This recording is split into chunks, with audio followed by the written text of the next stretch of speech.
नमस्कार दोस्तों, स्वागत है आपका आपके अपने news channel Jharkhand news network में। आइए जानते हैं आज की 25 मुख्य बड़ी खबरों को।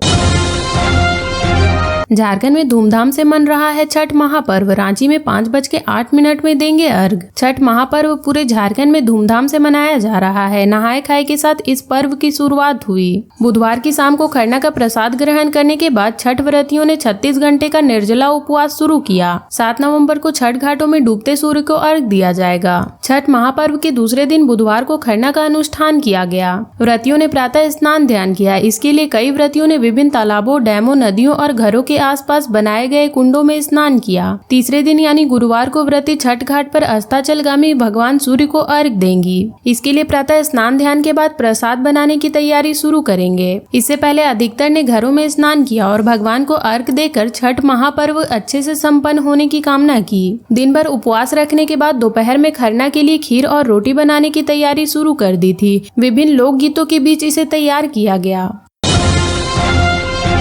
हेमंत सोरेन के हेलीकॉप्टर को रोके जाने के मामले में चुनाव आयोग ने एटीएम से मांगा जवाब। आज 2 बजे तक का समय। चाईबासा में मुख्यमंत्री हेमंत सोरेन के हेलीकॉप्टर को रोके जाने के मामले में एयरपोर्ट डायरेक्टर ने अपना जवाब चुनाव आयोग को दे दिया है। उन्होंने आयोग को बताया कि जहां इस तरह की घटना हुई है वह उनके कार्य क्षेत्र के बाहर है। ऐसे में इस बारे में एयर ट्रैफिक मैनेजर ही बेहतर बता पाएंगे। एटीएम कोलकाता स्थित कार्यालय में बैठते हैं। इस जवाब के बाद आयोग ने एटीएम से इस बारे में जवाब मांगा है। उनका कहना है कि वह गुरुवार को 2 बजे तक इसका जवाब दें। जानकारी के मुताबिक 2 दिन पहले हेमंत सोरेन चाईबासा गए थे। इस दौरान प्रधानमंत्री नरेंद्र मोदी भी वहां थे। हेमंत सोरेन को चुनाव प्रचार के लिए कहीं और जाना था, लेकिन उनके हेलीकॉप्टर को यह कहकर रोके रखा गया कि अभी एरिया में नो फ्लाई जोन है। इसके बाद झामुमो ने राष्ट्रपति से इसकी शिकायत की थी। फिर इस मामले को चुनाव आयोग ने संज्ञान में लेकर एयरपोर्ट डायरेक्टर से इस पर जवाब मांगा था।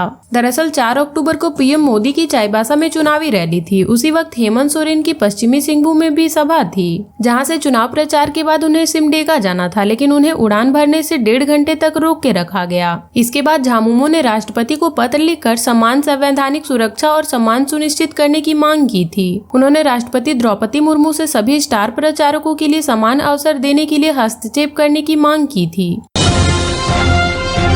गृह मंत्री अमित शाह 9 को पोटका में करेंगे चुनावी सभा। जमशेदपुर में रोड शो। भाजपा के वरीय नेता सह केंद्रीय गृह मंत्री अमित शाह 9 नवंबर को जमशेदपुर में रोड शो करेंगे। रोड शो से पहले अमित शाह पोटका विधानसभा में पार्टी का प्रत्याशी मीरा मुंडा के लिए चुनावी सभा को संबोधित करेंगे। अमित शाह का रोड शो 2 विधानसभा पूर्वी जमशेदपुर, पश्चिमी जमशेदपुर में होगा, जहाँ पूर्वी जमशेदपुर से भाजपा प्रत्याशी पूर्णिमा साहू मैदान में है, जबकि जमशेदपुर पश्चिमी से एनडीए के सहयोगी जेडीयू नेता सरयू राय चुनाव लड़ रहे हैं। गृह मंत्री का road show jubilee park gate से आरंभ होगा, भालूबासा चौक पर जाकर समाप्त होगा।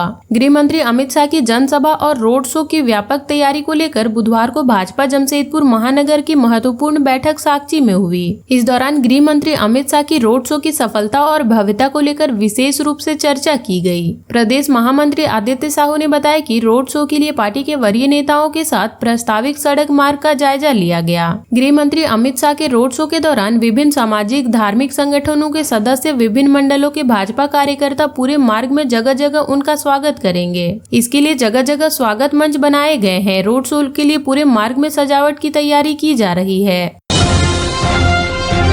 बोले चंपई सोरेन, आदिवासी विरोधी सरकार की विदाई की उल्टी गिनती जारी, बस 2 हफ्ते और। झारखंड विधानसभा चुनाव में महज 1 हफ्ता बाकी है। इसी बीच दल बदल भी जारी है। हाल ही में हेमंत सोरेन के प्रस्तावक और अमर शहीद सिदो कान्हू के वंशज मंडल मुर्मू ने बीजेपी का दामन थाम लिया। जेएम के लिए यह किसी बड़े झटके से कम नहीं है। इधर झारखंड के पूर्व सीएम चंपई सोरेन ने भी इस मामले को लेकर जेएम पर हमला किया है।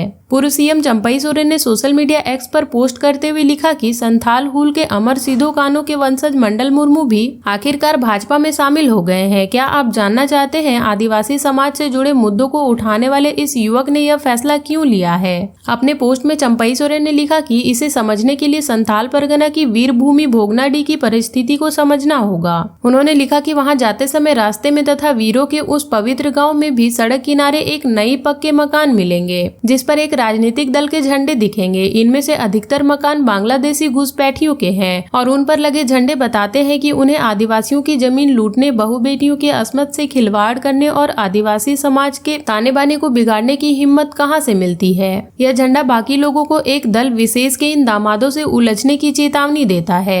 जिस माटी, बेटी एवं रोटी के लिए हमारे पूर्वजों ने अंग्रेजों को झुका दिया था, आज उसी संथाल परगना की माटी पर इन घुसपैठियों का कब्जा है। पाकुड़, साहिबगंज एवं अन्य स्थानों पर आदिवासी समाज अल्पसंख्यक बन चुका है। अब आदिवासी ढूंढने पर नहीं मिलते हैं। उनके घर, उनकी जमीन तथा उनके खेतों पर घुसपैठियों ने कब्जा कर लिया है।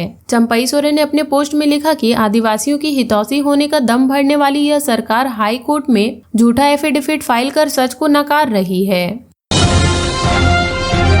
रांची में पीएम नरेंद्र मोदी के रोड शो को लेकर प्रशासन मुस्तैद, सुरक्षा को लेकर कर रहे हैं ये इंतजाम। प्रधानमंत्री के रांची के ओटीसी ग्राउंड से लेकर न्यू मार्केट चौक तक आगामी 10 नवंबर को रोड शो तथा गुमला व चंदन कियारी में कार्यक्रम को लेकर पुलिस अधिकारियों ने सुरक्षा की तैयारी शुरू कर दी है। पीएम मोदी के रोड शो के मार्ग में कितने ऊंचे भवन है, कहां से कितने फोर्स की तैनाती की जानी है, कहां से बैरिकेडिंग लगेगी व कहां से रोड शो के दौरान मार्ग को ब्लॉक किया जाना है, इस दिशा में पुलिस मुख्यालय व रांची पुलिस अधिकारियों की ओर से तैयारी शुरू कर दी गई है। इसके अलावा संबंधित कार्यक्रम को लेकर रेंज डीआईजी के स्तर से सुरक्षा व्यवस्था की तैयारी को लेकर अफसरों व जवानों की जरूरत का भी आकलन किया जा रहा है। इसी के आधार पर पुलिस मुख्यालय से अतिरिक्त पुलिस बलों की मांग की जाएगी। रोड शो के दौरान मार्ग में उड़ने वाले ऊंचे भवनों से सुरक्षा के मद्देनजर फोर्स की तैनाती की जाएगी। इसके अलावा सुरक्षा के अन्य मानकों को लेकर भी पुलिस के स्तर से तैयारी शुरू कर दी गई है। सुरक्षा व्यवस्था की पूरी मॉनिटरिंग पुलिस मुख्यालय के स्तर से की जाएगी। एनडीए को जिताएं, राज्य में गोगो दीदी योजना व बहाली प्रक्रिया शुरू होगी। जुगसलाई विधानसभा सीट से एनडीए प्रत्याशी रामचंद्र सहित के समर्थन में आयोजित सभा को संबोधित करते हुए पूर्व सीएम सह भाजपा नेता चंपई सोरेन ने कहा कि एनडीए को इस बार सत्ता दिलाए, राज्य में गोगो दीदी योजना लागू होगी व बहाली प्रक्रिया फिर से शुरू होगी। श्री सोरेन बुधवार को बोडाम के हाटतोला मैदान में आयोजित चुनावी सभा को संबोधित कर रहे थे। उन्होंने कहा कि झामुमो कांग्रेस राजद के 4.5 साल की वर्तमान सरकार के कार्यकाल की तुलना में मेरा 5 महीना का कार्यकाल रहा, जिसमें 3 माह लोकसभा चुनाव में बीत गया। सिर्फ 2 महीना में जो काम किया था वह एक मिसाल है। जनजातीय भाषा और बांग्ला, उड़ीसा, नागपुरी व खोटा भाषा में प्राइमरी स्तर की पढ़ाई का निर्णय लिया।